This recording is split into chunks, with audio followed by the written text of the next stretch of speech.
Hey, what's already? Welcome back to News Dose, and gamers right now are outraged because the past 24 hours has been absolutely crazy with news and also just a lot, and I mean a lot of controversy. Now, on one side, some of this is linked to AI in games because gamers are starting to discover that yes, some games, including some very notable ones, are using AI in the development process, and their reaction to that hasn't exactly gone over all that well. The thing, however, is that this conversation, or at least on social media, lacks nuance. And that's why I want to talk about this topic today, because I think there needs to be some open dialogue and what's actually going on and what's not going on. Right now, there's just a lot of assumptions and misinformation going around. But we are going to talk about that. And then also, I do have some good news as well, because a Switch 2 fix seems to be on the way, though whether or not this actually fixes the root of the problem, that part remains to be seen. First, though, I do want to thank my supporters on Patreon and on YouTube memberships. Thank you just so much for what you do, and you will receive this video through early access. Let's go get right into things, though, starting off with the Dead Island series, because they just confirmed that a third entry is in active development. This was discovered by Bogorad on Twitter, which you can read his tweet here. He noted that Dam Buster Studios' financial statements are out as of March 2025. The company employed 194 employees. Dead Island 3 is in development. The current predicted release window for the project is Q1 or Q2 of 2028. And that right there is the part that's going to grab a lot of attention because, you know, the development cycle for Dead Island 2 was turbulent, to say the least. You know, it was announced way back in 2014, and after a multitude of delays, it eventually released 9 years later in 2023. So while Dead Island has been, I'd say, a solid series that sold a lot of units over time, I think the bigger question for them is if they can actually manage its development cycle to release it on time. I mean, if they can actually manage a 5-year development cycle as they seem to hope for Dead Island 3, then I think they're onto something, because the series clearly has a lot of upside. Now, I mean, they still need to produce a quality product, that goes without saying, but if they can, the potential is definitely there if they can also do that alongside a reasonable timeline. Oh, and a Final Fantasy VII Remake demo is now available for both Xbox and for the Nintendo Switch 2. Now, to be fair, I think we kind of know what to expect in regards to the Xbox Series X. Theoretically, it should look and perform similar to the PlayStation 5 edition. But when it comes to the Xbox Series S and the Switch 2, that's a completely different story. I think that's more where this demo can truly shine, because it'll be able to tell us what kind of performance we should expect when it comes to its full release. Now, admittedly, I haven't heard much about the Series S version yet, but I have, however, heard some great things about the Switch 2 edition. Apparently, it holds up incredibly well. It's reportedly a 30 FPS experience, which is pretty much expected for a AAA game like this on the Switch 2, but it does seem like it's mostly stable, and the visual quality is also very impressive. And that's the thing. Final Fantasy VII Remake has always been a gorgeous game, so to see it perform well on a handheld device like the Switch 2 is really cool to see. Now, I will be interested to see how well it sells when it eventually launches next year, though, because staggered releases don't always sell very well. You know, a lot of that initial launch hype isn't there when it comes to staggered releases, but because Nintendo is just so popular in Japan specifically, I do want to see how well it performs there. I mean, I hope it performs well, because I want Final Fantasy to have a bright future. This is a very important franchise for me. It's one of my favorite franchises, but I'm not sure if an old port will be the game that truly gives us the full story for the future of Final Fantasy on other consoles that aren't PlayStation. Even still, though, it's nice to see Square Enix has finally, come to their senses. This game probably should have been multi-platform in the first place. All right, now let's just go and get into the big story of the day, though, because gamers right now are losing their mind over the idea that Larian Studios and Sandfall Interactive use AI in their development process. And that right there is the thing about this entire situation, because right now, when gamers, and really just a lot of people in general, when they hear the word AI in the workspace, they immediately associate it with things like job loss, AI slop, and a way to replace creative people for less money. And I think some of the concern around AI is definitely merited, but I'm also going to go ahead and say that there is nuance to this topic. And I know that's hard for some people to believe because in today's world, there are a lot of people that view pretty much everything under a very narrow scope. They limit themselves to these highly extreme beliefs to fit their narrative and their agenda, and that because of that, discussion becomes limited and distorted. And I think when it comes to AI, this is a big topic right now. It quickly is becoming this boogeyman among a lot of people. When a lot of people hear that word, suddenly discussion goes out the door regardless of what it actually means. And like I said, I do understand the frustration and the concern around the use of AI. I think there are a lot of very real concerns about it, but at the same time, it is important to understand when and why it gets used and not to immediately jump to the worst possible conclusion.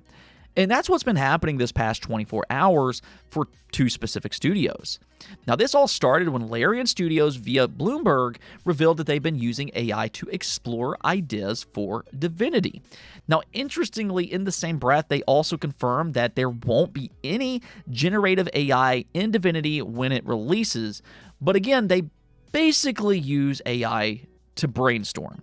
That's really what all of this comes down to, but that's not exactly how the game community took it. And I think a part of that is because of how Jason Schreier sold his article. In the article, he claimed that Larian Studios is quote-unquote pushing hard for generative AI. And let me tell you something about Jason Schreier. I think he's a good journalist in the sense that he has good sources for leaks. So he does have a lot of accurate inside information ahead of time. But at the same time, he does like to push his agendas pretty heavily. And that's kind of what he tried to do in this article. However, after a ton of backlash online, the CEO of Larian Studios responded on Twitter by saying, "We're not quote-unquote pushing hard for or replacing concept artists with AI. We have a team of 72 artists, of which 23 are concept artists, and we're hiring more. The art that they create is original, and I'm very proud of what they do. I was asked explicitly about concept art and our use of generation AI. I answered that we use it to explore things. I didn't say that we use it to develop concept art. The artists do that, and they are indeed world-class artists. We use AI tools to explore references just like we use Google and art books. At the very early stages, we use it as a rough outline for composition, which we replace with original concept art. There is no comparison. I talked about how we use machine learning here if you'd like to know more. We've hired creatives for their talent, not for their ability to do what a machine suggests, but they can experiment with these tools to make their lives easier." So the way he's describing it, he's basically more or less saying they use it to brainstorm in the early parts of development for ideas. The other bit of controversy, though, comes from Sandfall Interactive because it was also discovered that they use some form of AI in the development for Expedition 33. Seemingly early on, they did produce textures through AI, which, by the way, it has been pointed out online that they may have just been talking about Unreal Engine 5 tools. I'll leave that topic for the actual developers out there. Maybe you can let me know more about that. But however, what we do know is that they removed those textures and handcrafted the final product themselves, though admittedly, there was one AI texture that accidentally made it into the final product, which was quickly patched out upon release. However, a lot of people are using that information as a way to dogpile on Expedition 33, and because of it, they claim that it should have never won all of its awards in the first place, which I think is a bit of an overreaction. Expedition 33 truly is an amazing game. It's beautiful, it has an amazing story, it's got great characters with, by the way, real-life voice acting. The music is otherworldly good, and you can just tell it was created with a lot of passion. And even the creator himself has gone on the record to say that he's against using creative AI. So in both cases, whether it be with Larian or with Sandfall Interactive, there is more nuance to this topic than just simply, well, they use generative AI to replace jobs and to basically create the game via AI. They didn't do anything. That's kind of the assumptions that are going around, but that's just not true for either one of these topics. And that's kind of my takeaway from all of this. I think people need to stop making assumptions every time you hear the word AI, because AI is a very broad term that can mean a ton of different things, especially in the workplace. Let me know what you think about this, though, because I do understand this is a very volatile topic. People feel very passionately one way or the other when it comes to AI. So let me know what you think about this.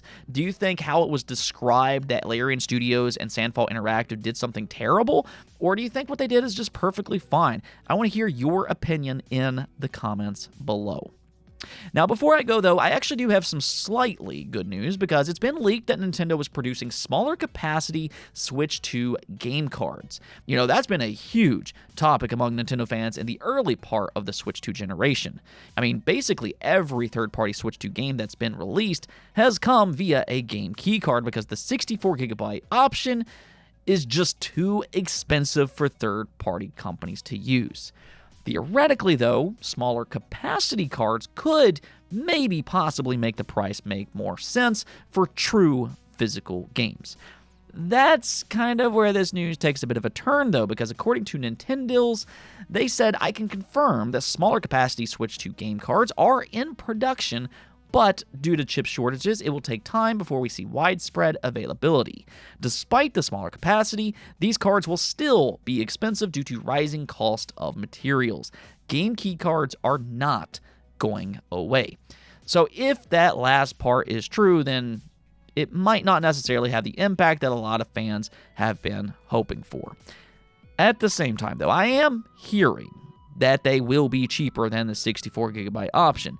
And even if it's just a little bit cheaper, that does bring us one step closer to more games having that true physical option. Now, obviously, some of that will depend on if price for material rises. That could be an issue, but I also don't know if that's confirmed information or if it's just being speculated right now. So it's kind of a wait-and-see type of situation, but for now, I do view this as at least a good sign, if anything else. Anyways, though, that's going to be it for this episode, but until next time, make sure to subscribe, ring that bell, and peace out.